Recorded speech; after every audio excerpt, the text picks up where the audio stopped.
தசாவதாரங்களில் 5வது அவதாரமானது மிக வியப்பூட்டும் ஒன்று.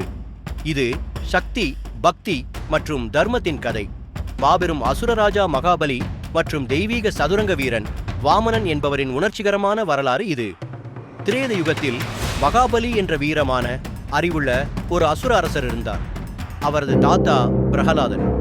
அதாவது விஷ்ணுவின் 4வது அவதார வீடியோவில் அசுரனின் மகன், ஒரு தீவிர விஷ்ணு பக்தன் என்று பார்த்தோம் அல்லவா? அவரேதான் இங்கே திரேத யுகத்திலும் விஷ்ணுவின் அடியாராக இருந்தார்.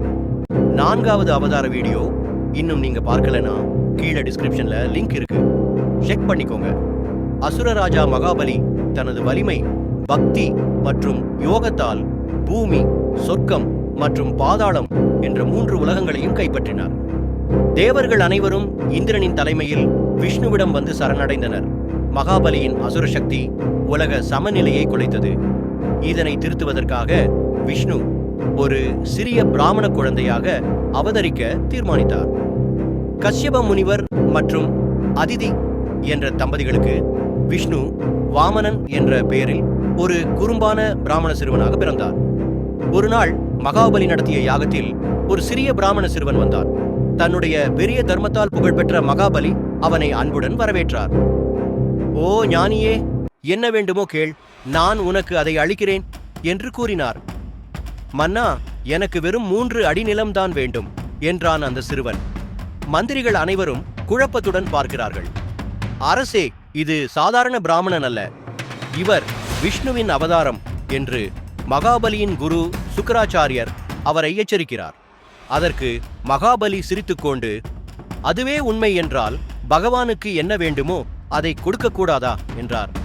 மகாபலி புனித நீரை வாமனனின் கைகளில் விடுகிறார்.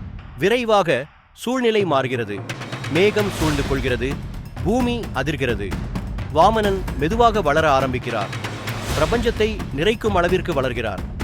ஒரே கணத்தில் சிறிய பிராமணன் திருவிக்கிரமன் என்ற பிரபஞ்சம் நிறைந்த விஷ்ணு பகவானாக மாற்றமடைந்தார். வாமனர் தன் முதல் அடியில் பூமியை தாண்டினார். 2வது அடியில் சொர்க்கத்தை நிரப்பினார். மகாபலி மிகவும் ஆச்சரியத்துடன் வாமனரை பார்க்கிறார். 3வது அடியை வைக்க இடமில்லை என்பதை உணர்கிறார். "அரசே, நான் 3வது அடியை எங்கே வைப்பேன்?" என்று வாமனர் கேட்கிறார். அதற்கு மகாபலி கண்கள் மூடிய நிலையில் பணிந்து தலை குனிகிறார். "பகவானே, என் தலையில் வைத்துக் கொள்ளுங்கள்" என்றார். வாமனன் மெதுவாக தனது பாதத்தை மகாபலியின் தலையில் வைக்கிறார். இதனால் மகாபலி பாதாள லோகத்திற்கே சென்றார். ஆனால் இது தண்டனை அல்ல, ஒரு வரமாக அமைந்தது.